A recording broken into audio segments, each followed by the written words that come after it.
আল্লাহ আমি তোমাকে দেখবো। তো আমার আল্লাহ ডেকে বললেন মুসা লান তারানি, তুমি আমাকে দেখতে পারবে না। তবুও মুসা আলাইহিস সালাম বারবার করে জিদ করেছেন, আল্লাহ আমি তোমাকে দেখবো, আমি তোমাকে দেখতে চাই।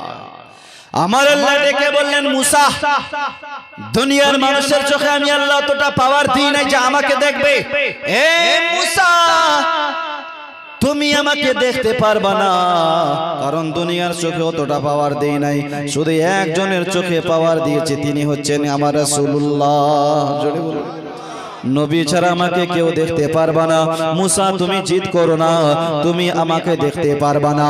ও মুসলমান বাবাজি ভাই, তবুও মুসা আলাইহিস সালাম জিদ করেন, ইয়া মালিক মাওলা, আমি তোমাকে দেখবো। তো আল্লাহ বলছেন মুসা তুমি তো মানবা না, যাও, তুমি যেহেতু দেখতে চাও তাহলে তুর পাহাড়ে চলে যাও, ওইখানে একটা আমি ঝলক দিব, তাতেই বুঝবা যে আমি আল্লাহ দেখতে কেমন। সুবহানাল্লাহ,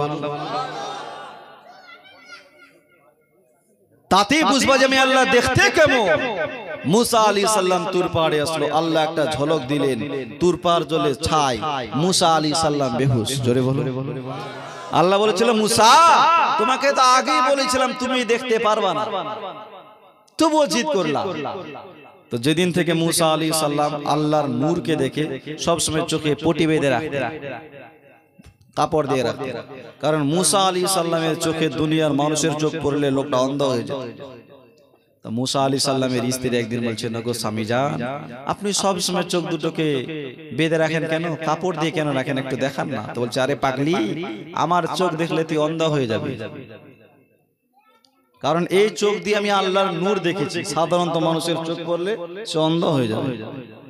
বলছেন স্বামী আপনি আপনার দুই চোখ দিয়ে আল্লাহর নূর দেখেছেন, একটু আপনার চোখ দুটো দেখান না। তো বলছেন না, দেখাবো না, যদি অন্ধ হয়ে যাও তাহলে বাড়ির কাজ কাম আমাকে করতে হবে, হ্যাঁ, রান্না বান্না আমাকে করে খিলাতে হবে।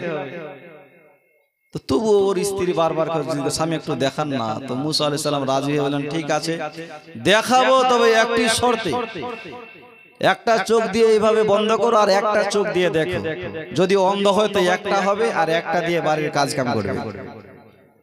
আল্লাহ পাক আল্লাহ তাআলা তো নবীকে বানায়, তো ওই যুগে যে সর্বশ্রেষ্ঠ জ্ঞানী ওই মানুষটাকে নবী করে। সুবহানাল্লাহ বলুন।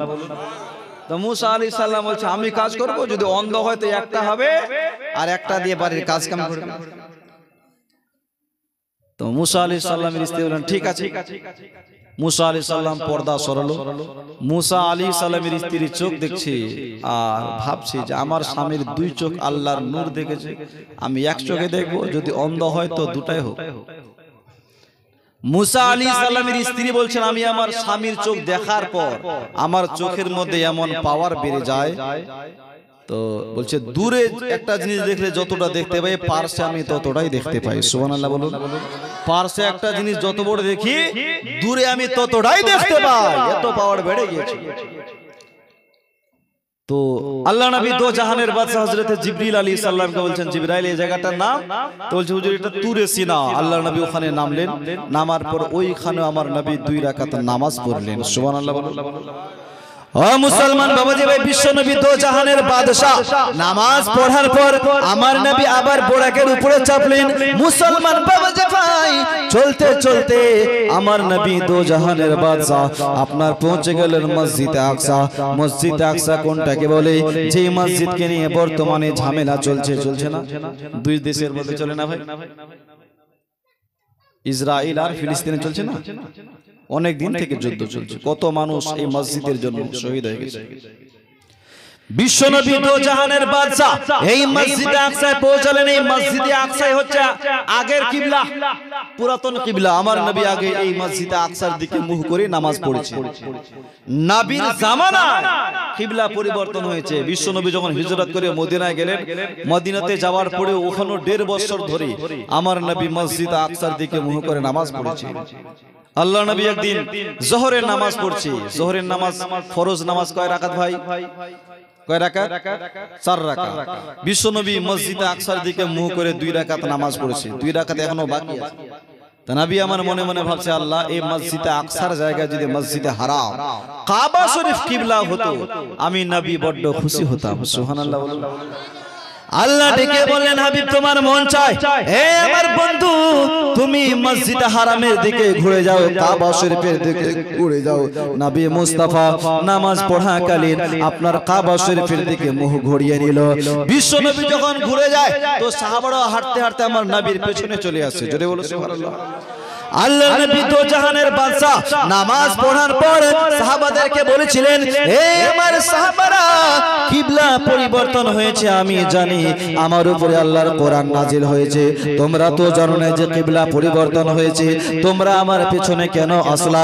সাহাবারা বললেন, হুজুর আমরা তো কিবলা বুঝি না, আমরা বুঝি আমার রাসূলুল্লাহ যেই দিকে আমরাও আপনার সেই দিকে।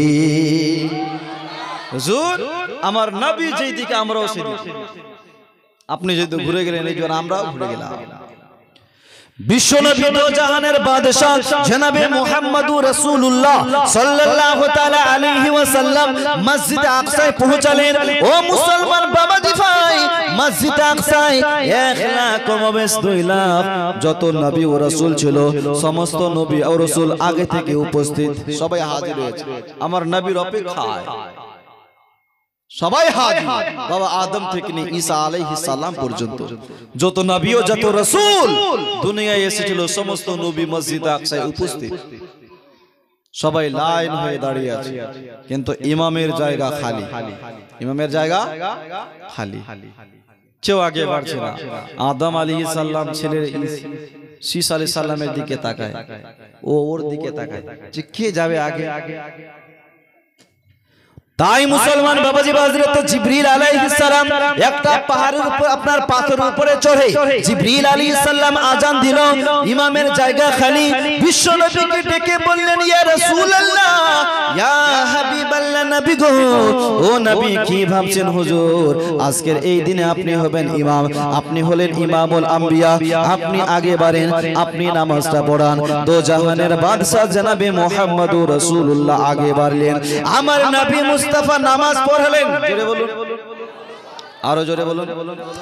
কে নামাজে আকসা মে জব পড়ায়ে তো अंबिया और रसूल ये बोले नमाज हो तो नमाज ऐसी, इमाम हो तो इमाम ऐसा। अरे मुआज्जिन যদি জিবরিল হয় তো ইমাম হচ্ছে আমার নবী আর মুসল্লি হচ্ছে নবীগণ। সুবহানাল্লাহ। ওই নামাজের শান কি হবে মুসলমান বাবাজি ভাই, আমরা কত ভাগ্যবান, আমরা নবী পেয়েছি, শ্রেষ্ঠ নবী। জোরে বলো সুবহানাল্লাহ। আমরা ওই নবীর উম্মত বাবাজি ভাই, ওই রাসূলে পাক সাল্লাল্লাহু তাআলা আলাইহি ওয়াসাল্লামের মহব্বতে একজন বাবা দেন তো ভাই 1000 টাকা। আজকে শেষ রজনী, আজ আপনাদের জন্য মন ভরে দোয়া করে যাব। একটা লোক পারবেন মহব্বতে, তারপরে আমি আবার আমার বক্তব্যকে নিয়ে আগে বাড়াবো। একটা লোক কেউ পারবেন 1000টি টাকা মহব্বতে দিতে, একটু আপনার জন্য দোয়া করতাম, আপনার পরিবারের জন্য দোয়া করতাম, আপনার মা বাবার জন্য দোয়া করতাম। সুবহানাল্লাহ। একজন কেউ পারবে বাবা 1000টি টাকা দিতে? সুবহানাল্লাহ। জীবনে অনেক টাকা খরচ করে দিই, মুসলমান পারবেন আমার রাসূলুল্লাহর মহব্বতে 1000 টাকা কুরবান করতে? পারবেন না কেউ? 1000 একজন 1000টি টাকা দিতে? সুবহানাল্লাহ। এ মা খালারা পারবেন না মা 500 করে আজকের এই মেহফিলে দিতে? আপনাদের জন্য দোয়া করে যাব, কালকে আর দেখা হবে না, আজকে শেষ। যদি হায়াতে বেঁচে থাকি, মুফতি সাহেব কোনোদিন ডাক দেয়, আপনারা ডাক দেন তো আসবো, হ্যাঁ, না হলে আর দেখা হবে না। যদি দেখা হয় তো হাসরের মাঠে হবে। পারবেন মা? একটু 500 করে সুবহানাল্লাহ। আসেন না গো মা, 5 জন মা 500 করে আজকের নামটা লিখান, পড়ে দিয়ে দিবেন। একটু নামখানে লিখান। কারো মা চলে গেছে, বাবা চলে গেছে, দাদু চলে গেছে, নানা নানি চলে গেছে। পারবেন না মা?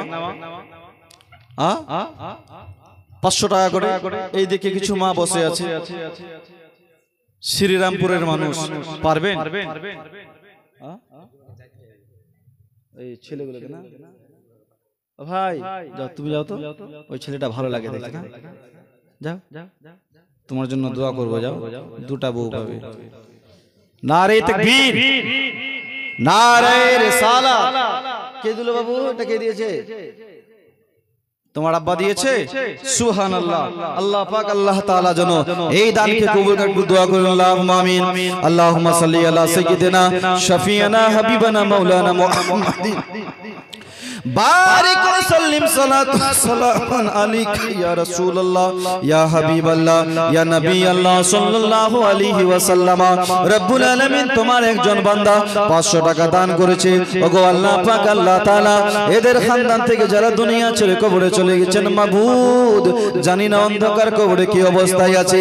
ইয়া মালিক মওলা, তাদের জীবনের সমস্ত গুনাহ খাতাকে maaf করে তাদেরকে জান্নাতবাসী করে দাও, জান্নাতের খাওয়া দাও, জান্নাতের হাওয়া দাও, জান্নাতের মেওয়া দাও, জাহান্নামের দরওয়াজাকে বন্ধ করে দাও। আমিন সুম্মা আমিন। কালমায়ে তাইয়্যিবা বাহাক্কি লা ইলাহা ইল্লাল্লাহ মুহাম্মাদুর রাসূলুল্লাহ। সুবহানাল্লাহ।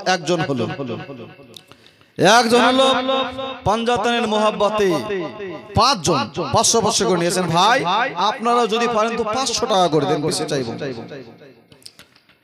এ মা খালারা একটু 500 করে দেন। এ ভাই, ওই ভাইটার মুফতি সাহেব বেলাল একটু দেখো ভাই, দেখো এদিকে কেউ দিল না, একটু দেখেন না ভাই, দেখ ওখানে দাঁড়িয়ে থাকে। একটু দেন না গো, 500 করে দেন, 500 করে। সুবহানাল্লাহ। একটু দোয়া করব, দোয়াতে শরীক হওয়ার জন্য, মা বাবার জন্য, আত্মীয় স্বজনের জন্য, শ্বশুর শাশুড়ির জন্য। সুবহানাল্লাহ। কি করবেন, আজকে আছেন কালকে তো নাও থাকতে পারেন। এই দুনিয়া ছেড়ে আমাদেরকে চলে যেতে হবে। আপনার সঙ্গে কেউ যাবে না, বেটা বেটি কেউ যাবে না। যদি যায় দান আপনার সঙ্গের সাথী হবে, অন্ধকার কবরের বাতি হবে। আর একজন মা 500 টাকা দিয়েছে, আল্লাহ যেন এই দানকে কবুল করে নেয়। সুবহানাল্লাহ। 2 জন হয়ে গেল। আমার রাসূল পাক সাল্লাল্লাহু তাআলা আলাইহি সাল্লামের মোহাব্বতে,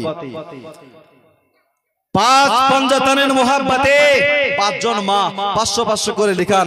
আজকে না থাকলে কালকে দিবেন, পরে দিয়ে দিবেন। ভাই আপনারা কেউ দিবেন না? নামটা লিখান, 500 টাকা করে, বেশি চাইবো না, 500 করে। সুবহানাল্লাহ। কি ভাই নাম লেখা দেবেন, কলম খাতা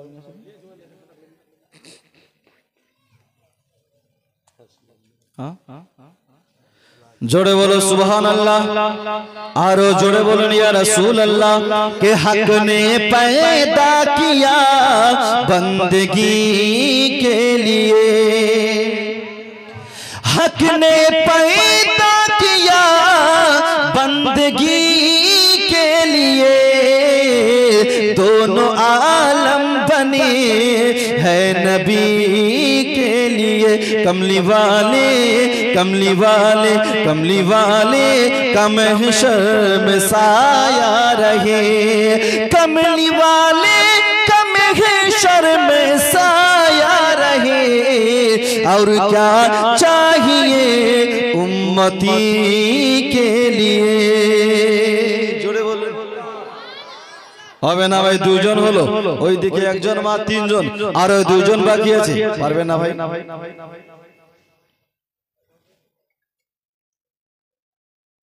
আপনি দিবেন? যাও তো ভাই, যাও তো, ওখানে যাও। সুবহানাল্লাহ। এই দিক থেকে কেউ মা দিবেন? কোনো মা দিবেন না? এইদিকে অনেকজন বসে আছে।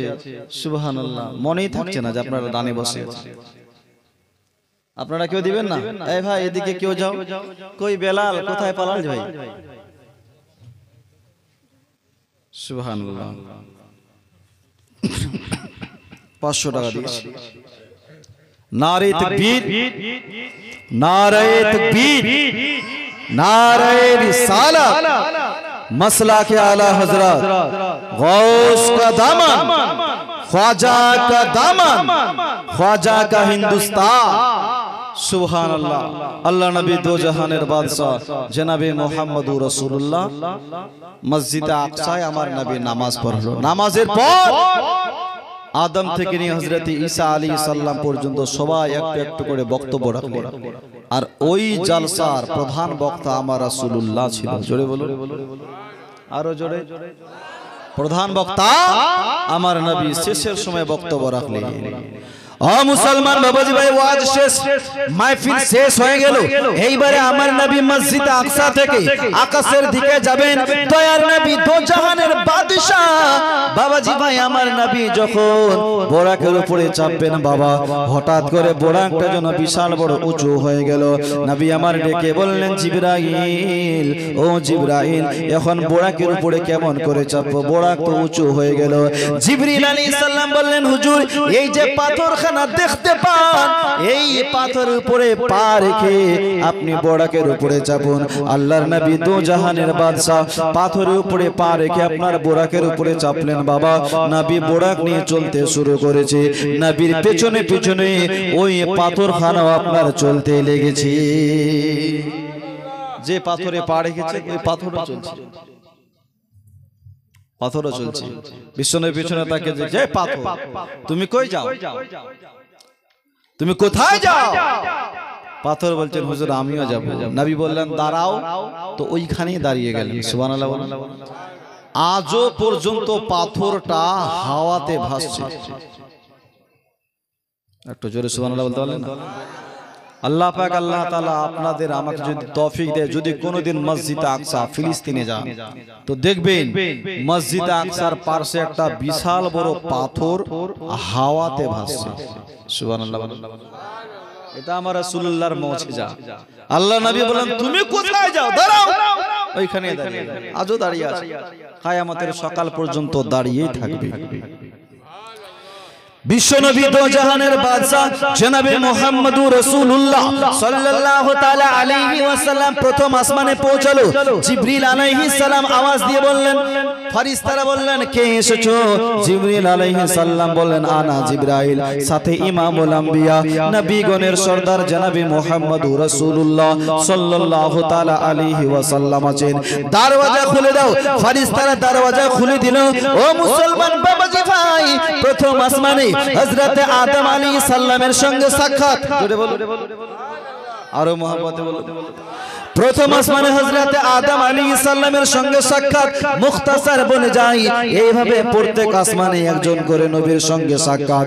আপনার সপ্তম আকাশের উপরে যখন আমার রাসূলুল্লাহ উঠলেন, সপ্তম আকাশের উপরে আপনার হযরত ইব্রাহিম আলাইহিস সালামের সঙ্গে সাক্ষাৎ হলো। হযরত ইব্রাহিম আলাইহিস সালাম বাইতুল মামুরে টেক লাগিয়ে এইভাবে বসেছিলেন। টেক লাগিয়ে বাইতুল মামুরে। বাইতুল মামুরটা কোথায়? সপ্তম আসমানের উপরে। বাইতুল মামুর হচ্ছে ফেরেশতাদের কিবলা। সুবহানাল্লাহ বলুন।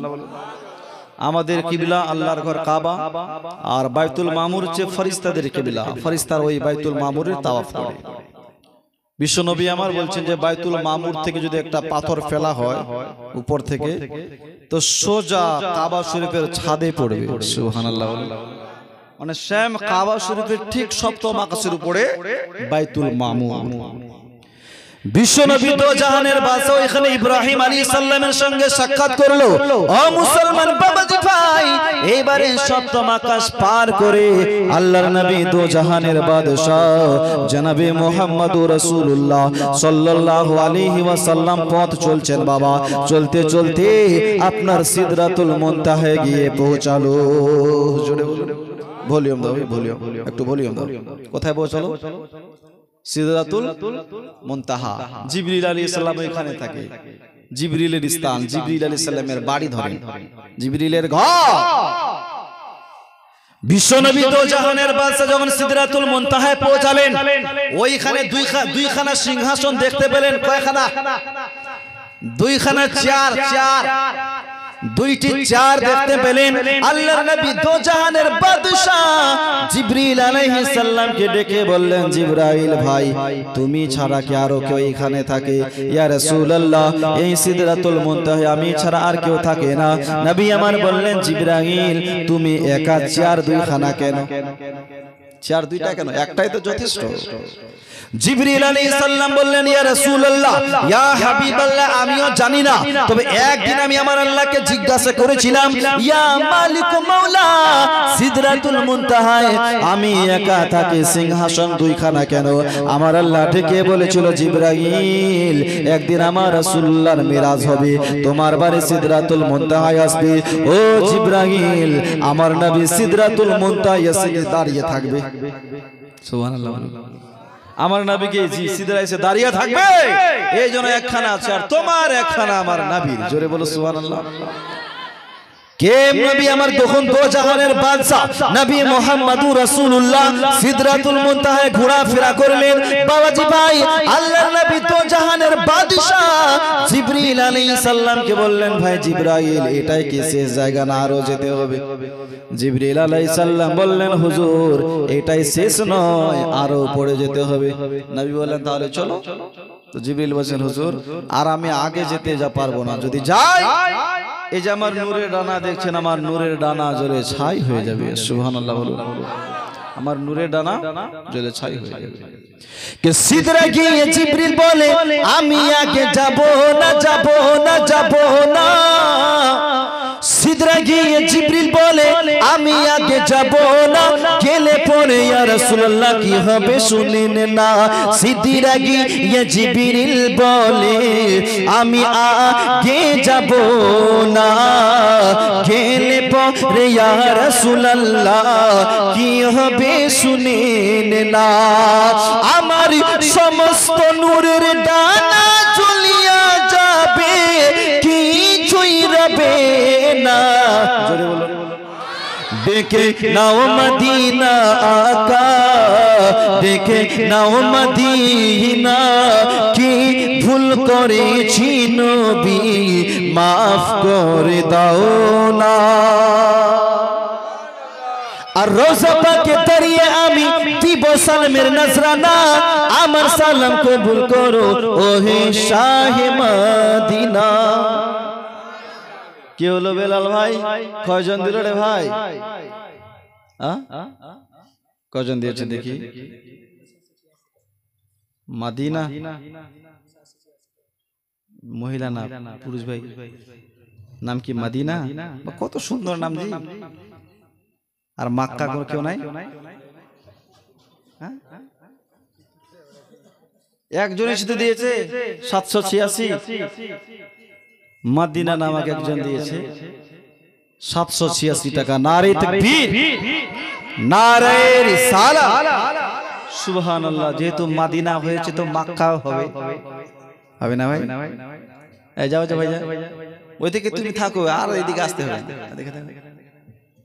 দাও না মা, দাও না গো, 500 করে দাও, বেশি তো চাইনি আপনাদের কাছে। কত কষ্ট করে এই মেহফিলের আয়োজন করেছি, যদি আপনারা না দেন তাহলে সামনে বারে আবার কেমন করে আয়োজন করবে? একটু 500 করে লেখান, আমি নামগুলো সকলের ঘোষণা করে দিব। 500 করে দেন মা, 500 করে। ডেকে নাও মদিনা আকা, ডেকে নাও মদিনা, কি ভুল করেছি নবী, মাফ করে দাও না। জোরে বলুন। রোজা পাকে দাঁড়িয়ে আমি দিব সালামের নজরানা, আমার সালাম কবুল করো ওহে শাহে মদিনা। রোজা পাকে দাঁড়িয়ে আমি দিব সালামের নজরানা, আমার সালাম কবুল করো ওহে শাহে মদিনা। আমরা সবাই নবীর গোলাম, নবী তো দেখে নাও মদিনা আকা, দেখে নাও মদিনা, কি ভুল করেছি নবী, মাফ করে দাও না। ভাই এখান থেকে কেউ দিবেন না ভাই? 500 টাকা লেখা, 500 টাকা দেন না ভাই, 500 টাকা কেউ দেন একজন। বাবাজি ভাই পারবেন না আমার রাসূলুল্লাহর মোহাব্বতে? পারবেন ভাই কেউ একজন 500 টাকা দিতে? পারবেন না কেউ একজন 500 টাকা দিতে? সুবহানাল্লাহ। অন্য অন্য জায়গাতে গিয়ে প্রশংসা করব। জয় গ্রামে গিয়েছিলাম, মানুষ খুব দান করছে, আর দান করলো তো ওয়াহিদুল 500, আব্দুল আজাদ 500, ওনার স্ত্রীগণ দিয়েছে নাকি? সুবহানাল্লাহ। মহিলাগুলোর নাম নেই বাজি ভাই, দান দিচ্ছে, মহিলাগুলোর নাম করছে ওর স্বামী। নারে তাকবীর, নারে রিসালাত, मसला के आला हजरत गौस का दामन, ख्वाजा का दामन, ख्वाजा का हिंदुस्तान। সুবহান আল্লাহ, আল্লাহ যেন কবুল করে নেয়। আর এইদিকে যাও, ওখান থেকে দুজন দিল দেখলাম, এদিকে কেউ দিবে না? এই মা আপনারা দিবেন না? আপনারা তো বিড়ি বাঁধে, জি বিড়ি বাঁধলে তো প্রতিদিন 100-150 করে হয় না, পার ডে হয়। সুবহান আল্লাহ। এই মা দেন, 500 করে দেন।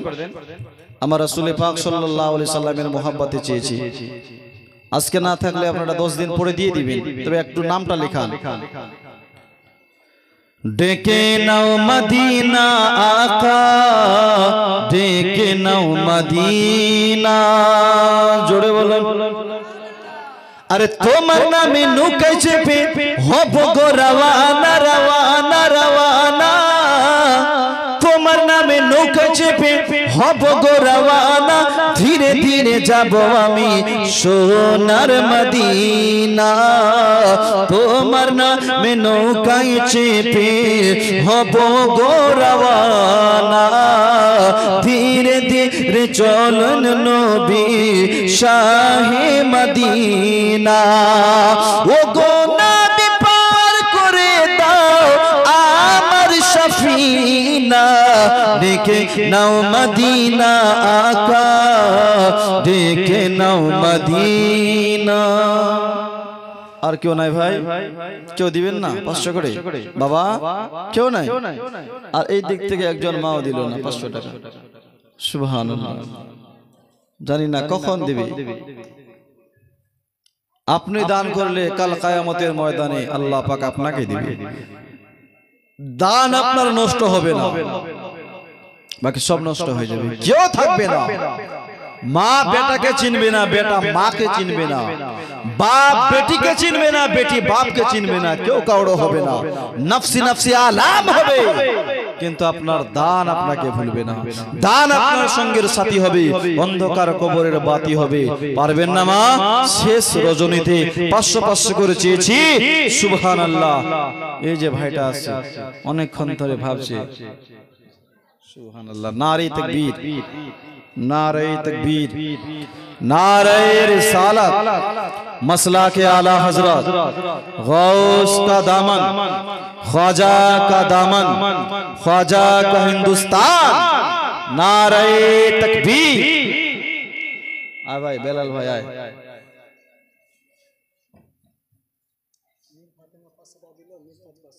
नूर फातिमा 500, नूर ताज 500, नारे तकबीर, নারে রিসালাত। আপনাদের গ্রামের নামগুলো কত সুন্দর জি। অন্যান্য জায়গাতে যাচ্ছি নাম বলছে কালু, নাম বলছে বিশু, হ্যাঁ, না আপনাদের গ্রামের নামগুলো অ্যাকচুয়ালি খুব সুন্দর, বুঝছেন? এক জায়গাতে গিয়েছিলাম, একটা ছেলে ছিল, তো নাম বলছে কি ভাই? বলছে আমার নাম বিশু। কেন? তো বলছে আমি বৃহস্পতিবার হয়েছিলাম, এই জন্য আমার নাম রেখেছে বিশু। একটা ছেলে দান চাঁদা দিতে এসেছে, 500 টাকা দিল। জিজ্ঞাসা কি নাম ভাই? তো বলছে আমার নাম মংলু। কেন? তো বলছে আমি মঙ্গলবার হয়েছিলাম, বুঝছেন? একজন কালেকশন করছে, একজন দান করলো। জিজ্ঞাসা করলাম কি নাম ভাই? তো বলছে আমার নাম পাহাড়ু। কেন? তো বলছে আমার জন্ম পাহাড়ে হয়েছে, নাম রেখেছে পাহাড়ু। এরকম নাম রাখে না? বুধু, বিশু, মঙ্গলু, শুক্র, এগুলোকে নাম বা ইসলামিক নাম? নূর ফাতেমা, নূর তাজ, মদিনা, এই সমস্ত নাম ভালো লাগে না? কত সুন্দর নাম, ইসলামিক নাম। আর কলিযুগে একটা লোকের একটা ছেলে হয়েছে, আমার কাছে মৌলভী সাহেব আকিকা দিয়ে নাম রাখো, ভালো নাম বলেন। তো আমি বললাম ভালো নাম ভাই, আল্লাহর নিকটে সব থেকে 2টি নাম পছন্দের, এক হচ্ছে আব্দুল্লাহ, দ্বিতীয় হচ্ছে আব্দুর রহমান। কি নাম? আব্দুল্লাহ, আব্দুর রহমান। তো বলছে মৌলানা সাহেব এগুলো তো পুরাতন নাম জি, একটু মডেল নাম বলেন, নিউ নাম বলেন। তো অনেকগুলো নাম বললাম, গোলাম রাসূল, গোলাম নবী, গোলাম বালিয়াবি, একটা নামও পছন্দ হয় নাই। হবেই বা কেমন করে? সন্তান যখন পেটে ছিল তার আগেই তো মিয়া বিবি নাম রেখে দেয়, তাই না? ছেলে হলে এই নামটা রাখবো, আর মেয়ে হলে এই নামটা রাখবো। ওই রাখে না, রাখে না ভাই? মানে বাচ্চা এখনো দুনিয়ায় আসে নাই, নাম পছন্দ করে রেখে দিয়েছে। লাস্টে আমাকে বলছে মৌলভী সাহেব আমি একটা নাম পছন্দ করেছি। কি বলবো? কি ভাই কি পছন্দ করেছো? তো বলছেন ছিরা। কি নাম? ছিরা। 3 বছর পর আবার একটা ছেলে হয়েছে, আবার এসেছে। আমি জানি যে আমার নাম ওর পছন্দ হবে না, নিজে জিজ্ঞাসা করলাম ভাই আকিকে দিয়ে নাম রাখতে চাই? বলে হ্যাঁ। একটা নাম বলেন। অনেকগুলো বললাম, একটাও পছন্দ হলো না। লাস্টে বলছে মৌলভী সাহেব আমি একটা পছন্দ করেছি। বলবো কি ভাই? তো বলছে পচা। কি নাম? পচা। তৃতীয় ছেলে হলো নাম রাখলো ফুটা। চতুর্থ ছেলে হলো নাম রাখলো লাঠি। এগুলো ইসলামী নাম। ছেলে পেলেগুলো বড় হলো, বড় ছেলে বিয়ের উপযুক্ত হলো। বিয়ের জন্য পাত্রী দেখতে গেলেন, পাত্রী ফার্স্ট ক্লাস, এত চেহারা। প্রথম দেখাতেই পছন্দ করে ফেলেছে। পাত্রীর বাড়ি থেকে পাত্র দেখতে আসবে কি আসবে না? হে আসবে না? পাত্রী পাত্রর বাড়িঘর কেমন, ওর বংশ কেমন, অবশ্যই দেখবে। ও মুসলমান বাবাজি ভাই, যখন পাত্রীর বাড়ি থেকে পাত্র দেখতে এসেছেন, সমস্ত মেহমান এসে দাঁড়িয়ে আছে। ছেলের বাপ, পাত্রর বাপ বড় ছেলেকে ডেকে বললেন ছিরা পাটিটা লিয়ে আয়। কি বললেন? ছেলের নাম ছেরা রে, ওই ছেরাকে ডেকে বলেছে বড় ছেলে ছেরা, তাকে ডেকে বলেছে ছেঁড়া পাটিটা নিয়ে আয়। এরা ভাবছে হাই ভাই আমরা মেহমান, আমাদেরকে ছেঁড়া পাটিতে বসতে দিবে? কিন্তু তারা তো আর জানে না ছেলের নাম ছেঁড়া। এরা সবাই বলছে ভাই বসবো না, দাঁড়িয়ে দাঁড়িয়ে আলোচনা করব। কিছুক্ষণ ধরে দাঁড়িয়ে দাঁড়িয়ে আলোচনা হলো। তারপর দ্বিতীয় ছেলেকে ডেকে বললেন পচা নাস্তা নিয়ে আয়। এরা ভাবছে হায় রে কার বাড়িতে আসলাম, পচা নাস্তা কি খাওয়া যায়? যায়। কিন্তু তারা তো জানে না ছেলের নাম পচা। কার নাম? ছেলের নাম পচা। ছেলেকে ডেকে বলছে পচা নাস্তা লিয়া। এরা বলছে ভাই নাস্তা লাগবে না, বাড়ি থেকে খাবার খেয়ে এসেছি, তোর পচা নাস্তা খেতে আসি নাই। পচা নাস্তা তো আমাদের বাড়ির গরু ছাগল খায় না, মিয়া আমাদেরকে খেলাম। তো বাড়ির লোকটা বলছে বাবা নাস্তা না খেলে হয়? আচ্ছা নাস্তা খাবেন না তো খাবেন না, আমার বাড়িতে প্রথম পা পড়েছে, তো কমপক্ষে 1 গ্লাস জল খান। তৃতীয় ছেলেকে ডেকে বলছেন ফুটা গ্লাসে পানি লিয়া। এরা বলছে পানি খাওয়া শেষ, আর পানি লাগবে না কেন? তো বলছে ফুটা গ্লাসে পানি থাকবে তবে তো পান করাবে। মেয়ের বাপ সিদ্ধান্ত নিল এই বাড়িতে আমি আমার মেয়েকে দেব না। যদি মেহমানদের এমন সম্মান করে, জানি না আমার মেয়েটাকে কে খেলাবে, এই বাড়িতে মেয়ে দেব না। যখন সমস্ত মেহমান দাঁড়িয়েছে বাড়ি থেকে বের হবেন, এমন সময় লাস্টের ছেলেকে ডেকে বলছেন লাঠি তাড়াতাড়ি আয়। সবাই ভাবছে ছিঁড়া পাটিতে বসলাম না, পচা নাস্তা খেলাম না, ফোটা গ্লাসে হয়তো পানি পান করলাম না, এই জন্য লাঠিকে ডাকছে মারার জন্য।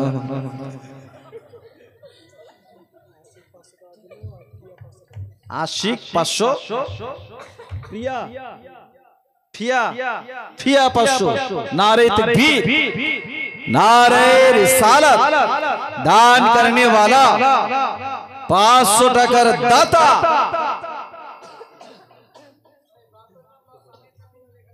যাও যাও আরো যাও, এদিকে যাও তো কেউ দিচ্ছে কি দিচ্ছে না ভাই? এই দিক থেকে কেউ দিলে না, মনে হচ্ছে এগুলো বিজেপি। এদিকে যান, যাও যাও যাও। সুবহানাল্লাহ বলুন, নারে তাকবীর নারে রিসালাত। তাহলে ছেলে পেলের ভালো নাম রাখার দরকার আছে না নাই? বলো, যদি নাম রাখেন এইরকম তো তাহলে বিয়ে ভাঙবে, নাস্তা ছুটবে। আল্লাহর নবী দো জাহানের বাদশা জনাবে মুহাম্মদুর রাসূলুল্লাহ সাল্লাল্লাহু তাআলা আলাইহি ওয়াসাল্লাম বলেছেন, যদি ইসলামিক নাম রাখো, বিশ্ব নবী দো জাহানের বাদশা হাদিসের মধ্যে বলেছেন ইউকাফাবানে বাইনা ইয়াদিল্লাহি তাআলা فيؤمر بما في الجنة فيقولون ربنا بما استاهل الجنة ألم تعمل عملا تزيزنا به الجنة فإني آلت على نفسي الله يدخل النار من اسمه أحمد ومحمد صلى الله تعالى عليه وسلم। কাল হাসরের ময়দানে রব্বুল আলামিনের নিকটে দুইজন বান্দাকে পেশ করা হবে। রব্বুল আলামিন ডেকে বলবেন, এই আমার বান্দারা যাও তোমরা জান্নাতের ভিতরে প্রবেশ করো। ওই দুইজন বান্দা জান্নাতের গেটে দাঁড়িয়ে বলবেন, আল্লাহ কোন আমলের জন্য জান্নাত দিচ্ছেন? আল্লাহ আমরা তো এমন কোন ভালো আমল করি নাই যার ওসিলায় আমরা জান্নাতে যাব। রব্বুল আলামিন একটু বলবেন আমাদেরকে কোন আমলের জন্য জান্নাত দিচ্ছেন? আমার আল্লাহ ডেকে বলবেন, বান্দা আমি ওয়াদা করেছি যার নামে আহমদ এবং মুহাম্মদ থাকবে তাকে জাহান্নামে দিব না, আমি আল্লাহ তাকে জান্নাতে দিয়ে দেব। নবীর নামে নাম রাখলে জান্নাত পাওয়া যায়, আর যদি এইরকম নাম রাখেন মংলু আর টেরা আর পচা, তাহলে বিয়ে ভাঙবে, জান্নাতও হারাবে। মানুষ নামের জন্য জান্নাতে যায়, আবার নামের কারণেও জাহান্নামে। বাবুজি ভাই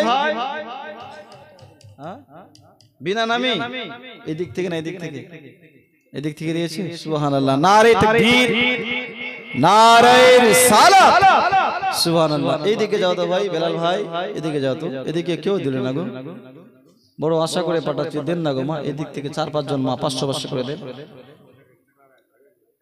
দেন মা, দেন 500 করে দেন। আপনাদের এই জালসা যাতে প্রতি বছরই হয়। হাবিবুর দা কত কষ্ট করে জালসার আয়োজন করছে, দেন মা, দেন 500 করে দেন না গো, পরে দিয়ে দিবেন, নামটা লেখান, দেন। মা ফাতেমাতু জোহরা রাদিয়াল্লাহু তাআলা আনহার বাড়িতে খাবার না, তবুও খালি হাতে কাউকে ফিরিয়ে দেয় না। সুবহানাল্লাহ বলুন। ভাই বেলাল ভাই দিচ্ছে রে, কেউ ভাই দিচ্ছে, দেয় না? তাহলে এদের জন্য বদদুয়া করতে হবে, হবে কি হবে না? এমন বদদুয়া করব বিড়ি বানাতে পারবে না, লোকের ভান্ডারে টাকা ঢুকবে না, বারবার বলকে যাবে, বারবার অঞ্চলে যাবে। কেউ দিল না? আরেকবার যাও তো ভাই, দেখি আরেকবার যাও, যাও যাও এদিকে যাও। ওরে নবীর বেটি মা ফাতেমা জান্নাতের রানী, এ কথাটি মিথ্যা নয় গো হাদিসের বাণী। দেখি কেউ দিবে না? এই মা দে না, আচ্ছা দিবে দিবে, দেন। যে 500 দিবে ওর পার্শ্বে যে বসে থাকবে ওকেও 500 দিতে হবে, পার্শ্বে যে মহিলাটা থাকবে ওকেও 500 দিতে হবে। ওগো এ কথাটি মিথ্যা নয় গো হাদিসের বাণী। জোরে বলুন। হযরত আলীর সঙ্গিনী ইমাম হাসান হুসেনের মা জননী, এই নারী দেরি সরদারিনী নবী ননদিনী। ওগো ইবাদত বندگিতে গো, ইবাদত বندگিতে আছে তাহার জীবনী হাদিসের বাণী। জোরে বলুন। আপনাদের মাঝে আমি বলছিলাম জিবরিল আলাইহিস সালামকে বললেন, জিবরাইল এটাই কি শেষ না আরো যেতে হবে? জিবরিল বলছেন, হুজুর আরো আগে যেতে হবে। তো নবী আমার বললেন চলো। তো জিবরিল বলছেন, হুজুর আমি আর যেতে পারবো না, যদি যাই তাহলে আমার নূরের ডানা জ্বলে ছাই হয়ে যাবে, আর আমি উপরে যেতে পারবো না। হুজুর আপনি এখন একা যান, আপনি এখন একা যান। আপনি কোনোদিন মুম্বাই যান না, ঠিকাদারের সাথে প্রথম মুম্বাই যাচ্ছে। সুহানা, সুবহানাল্লাহ, কত সুন্দর নাম জি, সুহানা। নারে তাকবীর, নারে রিসালাত। আল্লাহ যেন এই দানকে কবুল করে নেয়, পড়ুন আমিন। আপনি কোনোদিন মুম্বাই যান নাই, ফার্স্ট মুম্বাই যাচ্ছেন। তো মাঝ রাস্তায় ঠিকাদার বলছে যে তুমি এখন একা মুম্বাই যাও, আমি বাড়ি গেলাম। বলেন আপনাকে খারাপ লাগবে কি লাগবে না? কোনোদিন মুম্বাই যান নাই, কোথায় যাবেন মুম্বাইতে? তো জিবরিল মাঝ রাস্তায় গিয়ে বলছেন, হুজুর আপনি এখন একা যান, আর আমি যেতে পারবো না। তো আল্লাহর নবী বললেন না যে আমি যেতে পারবো না। সুবহানাল্লাহ বলুন। নবী বললেন না যে আমি যেতে পারবো না, বিশ্বনবী দো জাহানের বাদশা জনাবে মুহাম্মদুর রাসূলুল্লাহ সাল্লাল্লাহু তাআলা আলাইহি ওয়াসাল্লাম একা গেলেন। ও মুসলমান বাবাজি ভাই, দয়ার নবী আকা মুস্তাফা আল্লাহ মাকামে পৌঁছালেন। আমার আল্লাহ ডেকে বললেন, হাবিব দাঁড়িয়ে যাও। বিশ্বনবী দো জাহানের বাদশা দাঁড়িয়ে গেলেন। আল্লাহ ডেকে বললেন, হাবিব ও আমার বন্ধু, এক বন্ধু অপর বন্ধুর সঙ্গে সাক্ষাৎ করতে আসলে কোন উপহার নিয়ে আসে? আমার বন্ধু আমার জন্য কিছু উপহার এনেছো? আমার নবী ডেকে বলেন, আল্লাহ কুল কায়নাত তো তোমার জন্য কি উপহার নিয়ে আসবো? ইয়া মালিক মওলা, আমি আমার নেক উম্মতকে আপনার দরবারে পেশ করলাম, এটাই হলো উপহার। জোরে বলো বাবাজি ভাই, অনেক আলোচনা হয়েছে। আমার রাসূলুল্লাহকে জান্নাত দেখালো, নবীকে জাহান্নাম দেখালো, সপ্তম আকাশ সপ্তম জমিনের শেয়ার করালো। বিশ্ব নবী তো জাহানের বাদশা এইবারে আসবেন। আমার নবী মুস্তাফাকে ডেকে বললেন, হাবিব হে আমার বন্ধু, তুমি যখন দুনিয়ায় যাবা দুনিয়ার লোকেরা জিজ্ঞাসা করবে আপনি যে আল্লাহর কাছে গিয়েছিলেন আল্লাহ আপনাকে কি দিয়েছে। এই জন্য আমি আল্লাহ তোমার উম্মতের জন্য 50 ওয়াক্তের নামাজ রেখেছি। কত ওয়াক্তের? জোরে বলেন কত? 50। যাও নবী তুমিও পড়বা, তোমার উম্মতেরাও পড়বে। 50 ওয়াক্তের নামাজ নিয়ে আসো। মাঝ রাস্তায় মুসা নবীর সঙ্গে রাস্তা সাক্ষাৎ। মুসা আলাইহিস সালাম বলল, হুজুর রব্বুল আলামিন আপনাকে কি উপহার দিল? তো বলছে, মুসা আল্লাহ পাক আল্লাহ তাআলা আমাকে 50 ওয়াক্তের নামাজ দিয়েছে। সুবহানাল্লাহ বলেন। তো মুসা আলাইহিস সালাম বলেন, হুজুর আপনার উম্মত 50 ওয়াক্তের নামাজ পড়তে পারবে না, আপনি আবার যান। এইভাবে আল্লাহর নবী দো জাহানের বাদশা 9 বার আল্লাহর কাছে গিয়েছে, আর 9 বারই 5 ওয়াক্তের কমেছে। 9 বার যদি 5 করে কমে 45 কমলো, 5 ওয়াক্ত বাঁচলো। আমার নবী মুস্তাফার চোখ থেকে জল বের হয়েছে। আল্লাহ ডেকে বললেন, হাবিব কাঁদছো কেন? ও আমার নবী চোখে জল কেন? বিশ্ব নবী ডেকে বললেন, মাবুদ আমার উম্মত যদি 50 ওয়াক্তের নামাজ পড়তে পারতো তাহলে কতগুলো সওয়াবের নেকির অধিকার হতো। ওগো আল্লাহ পাক আল্লাহ তাআলা আমার উম্মত 5 ওয়াক্তের নামাজ পড়বে, কতটুকু নেকি পাবে? আল্লাহ ডেকে বললেন, বন্ধু হে আমার নবী তোমার উম্মত 5 ওয়াক্তের নামাজ পড়বে, আমি আল্লাহ 50 ওয়াক্তের সওয়াব নামায় আমলে দিয়ে দিব। বন্ধু নামাজের সংখ্যা কমিয়েছি, সওয়াবের সংখ্যা কমাই না, সওয়াব অতটুকুই পাবে। আল্লাহ নবী দো জাহানের বাদশা আমাদের জন্য মিরাজ থেকে কি নিয়ে এসেছে? নামাজ। কি মিরাজ থেকে আমরা কি পেয়েছি? নামাজ। বিশ্ব নবী নামাজ নিয়ে আসলেন মিরাজ থেকে। আল্লাহ নবী দো জাহানের বাদশা মক্কায় মানুষকে কালেমার দাওয়াত দেয়। যত দিন যায় সময় যায় আল্লাহ নবীর শত্রু বাড়ে। বিশ্ব নবী 13 বছর মক্কার মাটিতে মানুষকে কালেমার দাওয়াত দিলেন। কত বছর? 13 বছর। 40 বছর বয়সে নবী এলান করেছিলেন। 40 আর 13 কত হয়? কত জি? 53 বছর। কি ভাই আর কেউ দিচ্ছে না? আর দিবে না কেউ? কজন হয়েছে ওখানে? কত নাম হয়েছে ভাই? 10টা? সুবহানাল্লাহ। 30 জন মাকে দিতে হবে। 30 জন, 30টা লাগবে।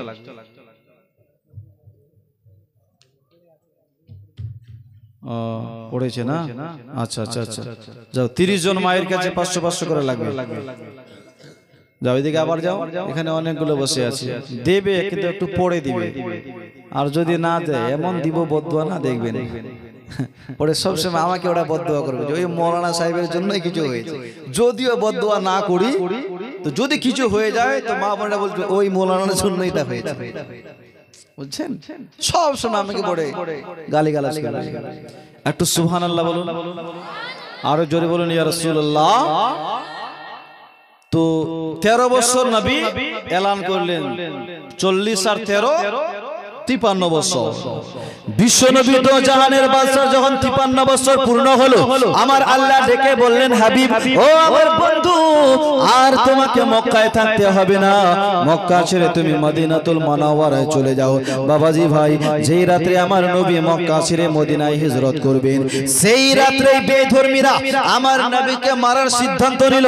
আজ রাতেই আব্দুল্লাহর ছেলে মুহাম্মদকে কতল করতে হবে, কারণ আজকে যদি মারতে না পারি তাহলে আর কোনোদিন মারতে পারবো না, কোনোদিন কতল করতে পারবো না, কারণ আজকে সে চলে যাবে, আজকে কতল করতেই হবে।